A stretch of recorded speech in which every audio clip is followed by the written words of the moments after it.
ଏବେ ମାନେ ସାଧାରଣ ମହିଳା ହିସାବରେ ଯଦି ମୁଁ ମହିଳାଙ୍କ କଥା ଆପଣଙ୍କୁ କହିବି ତାହେଲେ ଆପଣ ନିଶ୍ଚିତ ଭାବରେ ଜାଣିଛନ୍ତି ଯେ ସରକାର ଯେତେବେଳେ ନିର୍ବାଚନ ପ୍ରତିଶ୍ରୁତି ଦେଇଥିଲେ ସବୁଠାରୁ ବେଶୀ ପ୍ରତିଶ୍ରୁତି କାହା ପାଇଁ ଥିଲା? ମହିଳାମାନଙ୍କ ପାଇଁ ହିଁ ଥିଲା।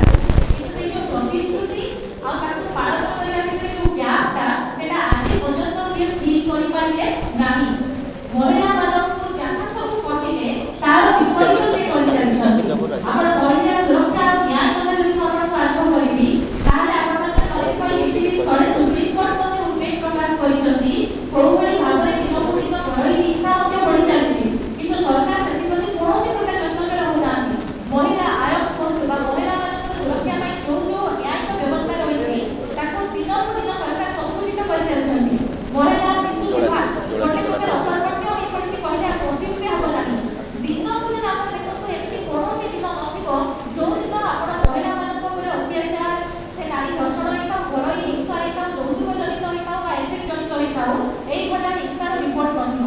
କିନ୍ତୁ NCWର ଯଦି ଆପଣ ରିପୋର୍ଟ ଦେଖିବେ ସେଥିରେ ସେ ରିପୋର୍ଟର କୌଣସି ଗୁରୁତ୍ୱ ସରକାର ତାକୁ ଦଉନାହାନ୍ତି ବା ଗୁରୁତ୍ୱର ସହିତ ସେ ସବୁ ଘଟଣାକୁ ନଉନାହାନ୍ତି। ଗୋଟେ ଗୋଟେ ଚାପି ଦିଆଯାଉଛି ସେ ସବୁ ଘଟଣାକୁ।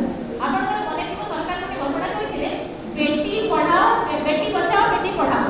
ବେଟି ପଢାଓ କୁଆଡେ ଗଲାଣି?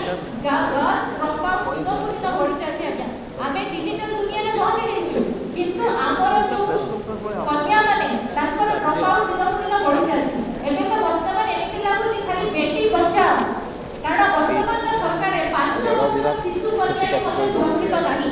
ଆଉ ବାକି ମହିଳାଙ୍କ କଥାକୁ ଆପଣଙ୍କୁ କଣ କହିବି?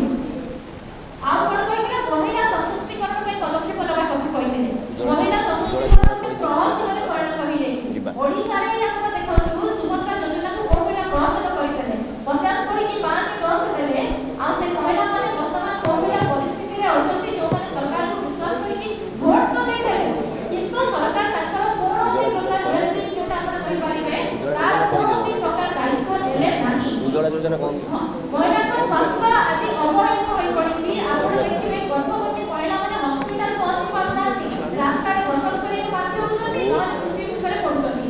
ଆପଣଙ୍କର ମନେ ଥିବ ଗୋଟେ ଉଜ୍ଜ୍ୱଳା ଯୋଜନା କେବଳ ଯେମିତି ଆପଣଙ୍କୁ ଉଠେଇବି, ମହିଳାମାନେ ନିଶ୍ଚିତ ଭାବରେ ଟିକେ ସେଠି କୋଉଠି ରିଲାକ୍ସ ହେଇଥିଲେ ଯେ ସରକାର ଆମକୁ ଗ୍ୟାସ୍ ସବସିଡିରେ ଦେବେ, କିନ୍ତୁ ମୋ ଗୋଟେ ମହିଳାଙ୍କୁ ସେ ଉଜ୍ଜ୍ୱଳା ଯୋଜନାରେ ସ୍ୱତନ୍ତ୍ର କରିବା କଥା କହିଥିଲେ।